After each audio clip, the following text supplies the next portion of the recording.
Selamat datang di The Podcast, tempatnya kita untuk mengobrol santai. Terima kasih bagi yang sudah mau mendengarkan podcast ini.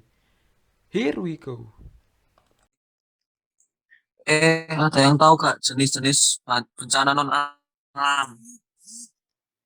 Loh, emangnya kamu nggak tahu ya? Kan ada dua, kebakaran hutan dan lahan.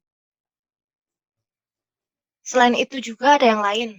Ada karakteristik bencana alam, yaitu ada bencana geologi, bencana meteorologi, dan bencana ekstraterestrial. Bencana geologi itu apa ya? Aku sih sedikit tahu, pernah lihat buku. Kalau bencana alam geologi itu merupakan bencana alam yang terjadi pada permukaan atau bentang alam permukaan bumi. Oh, jadi gitu. Sebenarnya bencana alam juga ada tahap siklus penanggulan. Tapi apa ya? Aku pernah baca tapi lupa dong.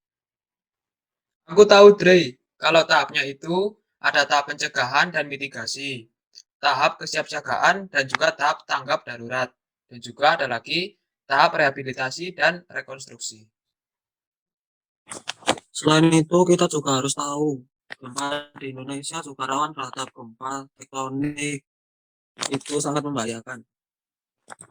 Juga ada lagi kalau yang sekarang seperti tanah longsor, banjir, gunung meletus, dan lain-lain. Maka itu kita harus waspada di zaman sekarang ini. Benar, sekarang terjadi bencana di mana-mana dan kita tidak tahu kapan bisa terjadi lagi dengan seiringnya berjalan waktu. Terima kasih udah Terima luangin kasih udah waktunya luangin waktunya untuk untuk membicarakan membicarakan topik topik bencana bencana alam. alam. Sama-sama. Sama-sama. Sama-sama. Ngomong-ngomong nih guys, ada yang pengen aku tahu. Kemarin aku sempat lihat di internet tentang sebuah organisasi yang membantu sesama gitu. Itu sebenarnya buat apa sih? Oh itu, iya banyak kok organisasi yang bisa membantu sesama kita yang kekurangan, yang memerlukan kesejahteraan dalam hidup, dan organisasi-organisasi ini dibentuk untuk membentuk koneksi dengan sikap saling peduli dan juga menyayangi satu dengan lainnya. Misalnya saling menolong sesama di berbagai lingkungan, bisa dalam lingkungan sekolah maupun juga di masyarakat. Wah, berarti organisasi kayak gitu benar-benar bermanfaat banget ya buat yang membutuhkan bantuan. Iya, bener banget. Ada gak contoh-contoh organisasi yang membantu sama kayak gitu? Iya, contohnya UNICEF.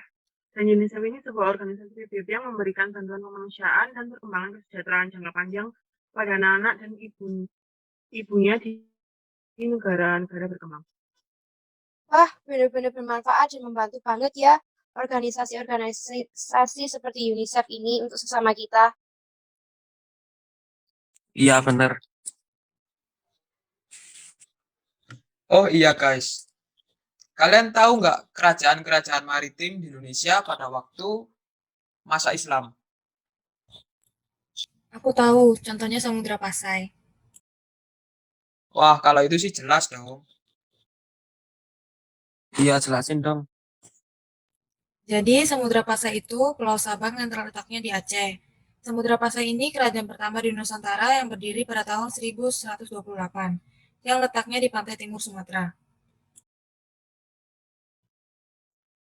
Oh, jadi gitu. Kok bisa Samudra Pasai jadi kerajaan pada masa Islam? Aku tahu, soalnya karena kawasan Selat Malaka yang strategis dan jadi pusat studi Islam di Asia Tenggara. Oh, jadi gitu. Kalau aku tahunya tentang Aceh Darussalam. Emang kalau Aceh Darussalam gimana? Jelasin dong. Iya, jelasin dong. Jadi selain ada Samudra Pasai, di Aceh ada lagi Kerajaan Aceh Darussalam yang letaknya di ujung utara Sumatera. Kerajaan ini berkembang jadi kerajaan besar sejak Portugis menguasai Malaka dan pedagang Muslim pindah ke Aceh. Wah, ternyata sejarah tentang Kerajaan Aceh Darussalam gak kalah menarik ya. Aku juga tahu sejarah tentang Kerajaan Demak. Memang gimana? Jadi, pada masa itu Portugis menguasai Malaka sejak tahun 1511. yang jadi ancaman bagi perkembangan Demak. Nah, terus apa ada peninggalan pada masa Islam di Demak? Ada kok Masjid Agung Demak ini peninggalan Kerajaan Demak. Oh gitu, aku juga tahu sejarah tentang Banten. Wah, apa itu? Jadi, Kerajaan Banten itu berdiri pada tahun 1552. Ini karena pengaruh Demak, Banten jadi kerajaan maritim terbuka dan kedatangan para pedagang dari Arab, Turki, Tiongkok, dan juga berbagai negara lain.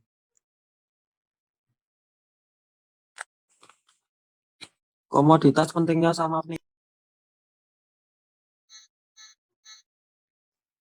Nah, jadi untuk komoditasnya itu ada juga lada. Lada itu yang paling terkenal di Banten sana. Dan juga ada peninggalan Masjid Agung Banten. Oh, jadi gitu. Kalau aku tahu tentang Ternate. Apa aja? Kerajaan Islam Ternate letaknya di Ambon Utara.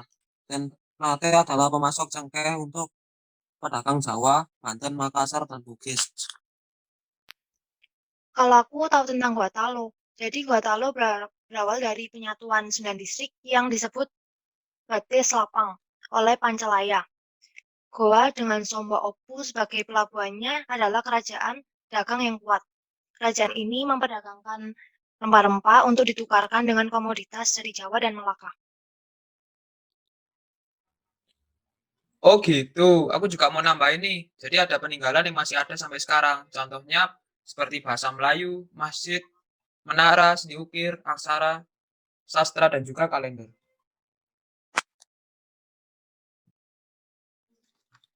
Wah, setelah mengobrol panjang, aku jadi lapar nih, pingin makan. Wah, kebetulan banget. Aku punya capcay dan ayam goreng. Enak banget tuh, tapi aku dilarang untuk makan yang berbahan hewani. Emang apa sih bahan makanan hewani?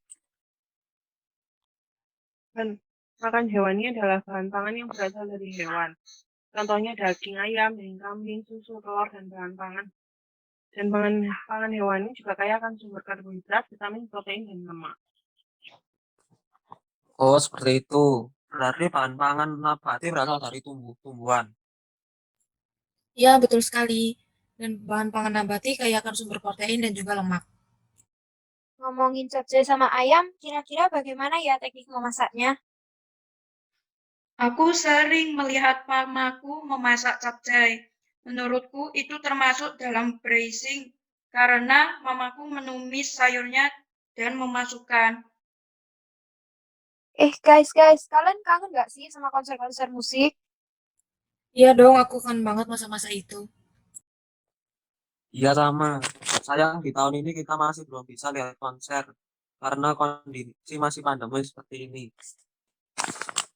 Pengen deh sekolah kita bikin konser musik tentang penyanyi-penyanyi hits kekinian. Wah, semoga aja sih terjadi. Tapi untuk bikin konser itu perlu yang namanya proposal. Jadi sebelum kalian bikin kegiatan, perlu yang namanya rancangan kegiatan, di mana di situ dijelaskan secara detail dan juga perizinan dengan pihak terkait. Oh, begitu ya. Terus proposal itu satu jenis aja apa ada yang lain? Ada macam-macam sih sebenarnya, tapi yang paling banyak itu ada proposal kegiatan, proposal penelitian, dan juga proposal usaha.